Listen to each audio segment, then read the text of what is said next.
I have to tell you this. I've never told anyone the whole story, but I have to, like a confession, a warning before it's too late for your family. I remember my father walking to the mailbox that morning, the confident stride of a man who believed in systems, the clank of the metal lid opening, and then silence. Just a hollow, empty sound. They thought their money was safe. They were wrong. The check never came. This isn't a story you see on the news. There was no market crash, no grand conspiracy. This is about how a simple quirk on a calendar, a bureaucratic whisper they could never have heard, triggered a crisis that unraveled 50 years of hard work. It's the story of their quiet, predictable life tipping into chaos. And it's a story that taught me a terrifying lesson. The systems we believe will catch us are far more fragile than we can imagine. But the silence from the mailbox wasn't even the worst part. Growing up, their house was my fortress. It wasn't just a place. It was a feeling of certainty. The kitchen linoleum was worn smooth by decades of footsteps. The couch had two perfect indentations from them sitting in the exact same spots to watch the news. A sun-faded wedding photo sat on the mantelpiece, a silent testament to their long, steady journey together. I remember my mother at that kitchen table when I was a kid, balancing her checkbook, her handwriting a perfect, controlled script. She was the commander of their small, safe world. I even remember a flashback, them at that same kitchen table 30 years ago. A new Social Security brochure spread between them. They were so young, so hopeful. My dad circled a number with a pen, imagining that future. For them, it was more than money. It was a pact, a moral contract. I remember seeing a PSA on TV back then, some calm, reassuring voice promising a rock-solid guarantee. The system telling them, "You did your part, we'll do ours." I just never imagined that pact could be broken by something so simple. But even that betrayal wasn't what truly broke them. My father, a mechanic for 40 years, believed in systems. Cause and effect, diagnosis and repair. He'd spent his life tightening bolts, patching roofs, fixing what was broken. He thought their finances were the same. They had paid into Social Security with every single paycheck since they were teenagers. My mother, who managed their budget with the precision of a hawk, felt the same way. She knew their payment date like she knew her own name. Or so they thought. Their retirement was a picture of earned peace. Their joys were simple: tending their garden, the weekend trips to spoil the grandkids. They were talking about their first trip to the mountains, something they'd dreamed of for years. Their finances were just as tidy. The Social Security check would arrive, and from that fixed amount, they paid the mortgage, utilities, and groceries. There was no real wiggle room because they believed the system was error-proof. Why would they need one? Even on the morning the money was supposed to be there, my mom went through her routine like always. She set out 2 coffee cups, just as she had for 50 years. That cup, sitting on the counter, was a quiet act of faith. Then the phone rang. My mother's voice had a tremor, a note of confusion I wasn't used to. "Hi, honey. Quick question. We haven't gotten our Social Security this month. Is there some kind of holiday?" I was at my desk, swamped, and I have to admit I gave them false hope. "It's probably just a bank delay, Mom," I said, trying to sound confident. "It'll be there tomorrow. Don't worry." That assurance, I would later realize, just made the fall hurt more. because it wasn't there tomorrow, or the day after that. And as the reality set in, a simple delay began to feel like something far more sinister. The delay was just the beginning. The silence that followed was far worse. The next few days were a blur of rising panic. Anything yet became our grim little greeting. My father started pacing. He checked the mailbox over and over, the clank of the metal lid echoing his powerlessness. He just needed to do something. Later, I found him in the garage, just staring at his toolbox. "I can fix anything," he mumbled to no one. "But there's nothing in here that can fix this." I became the family's bureaucratic navigator. First, the bank. 45 minutes on hold. A polite but useless script. "We can only post what we're sent, sir." Then I called my brother, thinking he could help me figure it out. His response was a splash of cold water. "You're overreacting," he said. "It's the government. It's probably just slow. They'll figure it out. Dad probably wrote the date down wrong." The conversation ended with a tense silence. I was on my own. The day the mortgage was due, the inevitable happened. I was checking their bank account online, praying, and for a second my heart leaped. A deposit. It was there. I almost called them, but then I saw the amount. A $14.21 utility rebate. The hope vanished, replaced by a cold dread. An hour later, the auto debit for the mortgage bounced. A $35 insufficient funds fee. A digital slap in the face. My father, who had never missed a payment in his life, was officially late. He just sat at the kitchen table, staring at the wall.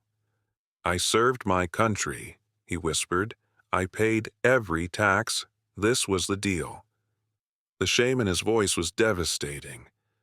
I found my mom in the kitchen, trying to bake their favorite lemon cake. The kitchen was a mess. Flour on the counter, a cracked egg in a bowl. She was just standing there, her back to me, holding a can of soup so tight her knuckles were white. "I forgot the sugar," she said, her voice hollow. "I forgot to buy sugar." Later that day, she called a friend to cancel their weekly coffee date. She couldn't admit what was happening. I transferred money from my savings. The role reversal was a physical weight. "We'll pay you back, son," he whispered. A few days later, my mom went to refill her blood pressure medication. The copay was $70. She called me from the pharmacy parking lot, her voice breaking. "They won't give it to me. I left it on the counter." We thought we'd hit rock bottom. But what we would discover next would turn our fear into pure, cold rage. Just wait. It's not a plan. It's a surrender. I became obsessed. I gave up on the national helpline and decided to investigate the payment schedule itself. And that's when it clicked.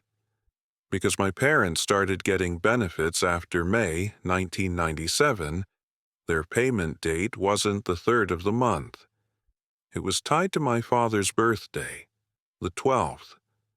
According to the SSA's own rules, his payment was scheduled for the 3rd Wednesday of every month.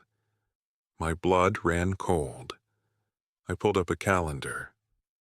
The 3rd Wednesday of this month was the 20th. They'd been in a full-blown, life-altering panic for 2 weeks for a payment that wasn't even late yet. I had to call the SSA one more time. I waited on hold, the tinny music mocking my fury.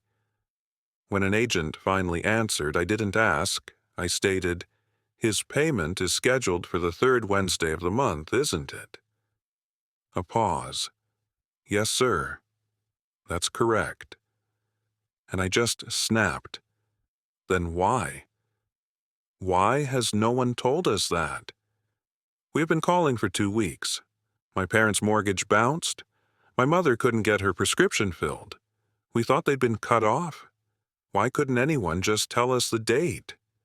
I was yelling into the phone, the frustration of the last 2 weeks boiling over. I imagined all the other families out there sitting in that same terror, all for a lack of a single, simple sentence. The agent's reply was flat, tired. "Sir, we are experiencing high call volumes." That was the infuriating truth. It wasn't a computer crash. It was a failure of communication, a rigid system that broke real people. Last month, the third Wednesday was the 15th. This month it was the 20th. That 5-day difference, combined with their mistaken belief, created a massive cash flow gap, a nearly 3-week chasm. For them, a 5-day payment shift was all it took to trigger financial and emotional devastation. On the third Wednesday of the month, the deposit finally hit. The emergency was over, but the discovery revealed a much bigger problem, one that affects every single person watching this. What happened to my parents wasn't an accident. It was a symptom of a system so fragile and overstressed that it's breaking down in quiet, invisible ways. The exhausted agent on the phone wasn't a one-off. It's what happens when a system is being gutted from the inside. The Social Security Administration has been facing significant pressures. As of early 2025, the agency announced plans to reduce its workforce from around 57,000 employees to a target of 50,000. At the same time, it planned to consolidate its 10 regional offices down to 4. These aren't just numbers. They are the people who are supposed to answer the phone when a terrified senior calls. With average wait times on the national helpline stretching to nearly 40 minutes or more at their peak, and some reports showing averages over an hour and a half, is it any wonder my calls were met with dead ends? This is all happening as more baby boomers retire, putting more demand on the system than ever before. The system is buckling under the strain, and the result is that small problems, like the scheduling mix-up my parents had, can detonate into full-blown crises because there's simply no one there to give a clear, timely answer. This wasn't just a logistical error, it was a breach of a moral contract. It was the betrayal of a promise made to an entire generation. If you're watching this, and you or your parents are counting on Social Security, I am begging you, please don't wait for a crisis. Please, don't wait until the mailbox is empty. If this video helps just one person avoid what we went through, it was worth it. Someone in the comments last week said their aunt missed a cancer treatment over a late check. That is the reality. If this story hits home, if you have your own stories or fears about navigating this, please share them in the comments. Your story could be the one that saves another family from this nightmare. We are not helpless. We are not invisible. We protect each other. My parents' story taught me that you cannot be a passive observer of your own retirement. This is the action plan I wish my family had. First, have the hard conversations. Sit down with your parents and gently ask the key questions. Do they know their exact Social Security payment schedule? Help them set up an online My Social Security account to verify it. Ask them, what is our plan if a payment is a week late? Second, create a crisis care plan. This means getting a durable power of attorney for finances in order before you need it. This would have let me speak to the bank and the SSA on my parents' behalf with full authority. You also need a master document with account numbers, passwords, and a list of their medications. Third, build an emergency fund. No matter how small, even a small cushion, enough to cover 1 month of housing, utilities, and medicine, can be the difference between a stressful week and a complete disaster. Fourth, know the protocol for a missing payment. The official SSA advice is to wait 3 business days past your payment date first. If it's still not there, call your bank, then call the SSA at 1-800-772-1213. Be ready for a long wait. Document every call. Fifth, don't go it alone. An elder law attorney or a financial planner can help. Yes, these things cost money, but the cost of being unprepared is measured in late fees, stress, and the loss of dignity. And finally, teach someone else what you just learned. Forward this video to a sibling, a friend, or a family member who needs to see this. Be the reason another family avoids this. Social Security was created to be a promise of dignity. But my family learned that any system run by humans, subject to budget cuts and bureaucracy, is fragile. The check did show up. My parents paid me back. Their life is back on track. My mom's coffee cup is back to being a symbol of their morning routine. But something is different. The quiet hum of their life has a new note of caution under it. If you take one thing from our story, let it be this: you are your family's most important line of defense. Your preparation, your foresight, your willingness to have tough conversations, that's the real safety net. Don't wait for the mailbox to be empty. Don't wait for the panic to set in. Talk to your parents. Make a plan. It's not too late to build your own fortress. Your story could save a family from panic. Please share it below. Have you ever had to step in for your parents? Has a payment ever been late? What advice would you give to others watching? Watch this next for another gripping tale of retirement gone wrong, plus the lesson you can't afford to miss.